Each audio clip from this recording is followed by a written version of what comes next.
I've always been fascinated by how science can change our perspective on everyday things. Today, we're diving into a topic that's been rolling around in everyone's minds lately: cannabis. That green plant that's gone from public enemy number one to, well, not exactly a hero, but definitely less of a villain.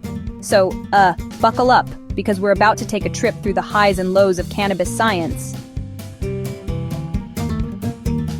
Let's start with a bit of history. Cannabis has been around for thousands of years, but in the last century, it got a pretty bad rap. You know, like that one kid in school everyone thought was trouble, but turned out to be, well, complicated. Anyway, let's dig in and see what the buzz is really about. Cannabis today isn't your grandpa's mellow weed. THC levels, the stuff that gets you high, have more than doubled in recent decades. We're talking about edibles and concentrates with THC levels over 60%. That's like going from a juice box to a vodka shot. Let's break it down. What even is cannabis, and why does it make you feel high?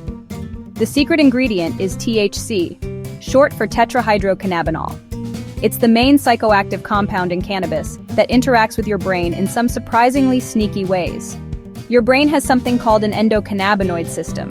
Yes, that's a real thing. It's like your brain's traffic control for mood, memory, and appetite. THC hops in and pretends to be a natural chemical your brain already makes, flipping switches it really shouldn't be touching, especially if your brain's still under construction. So if you're watching this, imagine THC as a clumsy electrician messing with your circuits while you're still building the house. The lights might flicker in weird ways, now or later.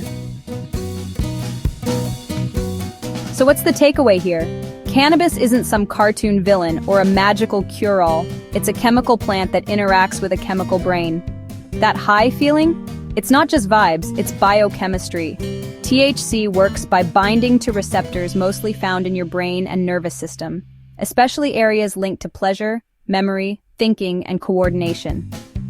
That's why cannabis can affect your mood, your short-term memory, even your sense of time, and why the experience can vary so much from person to person.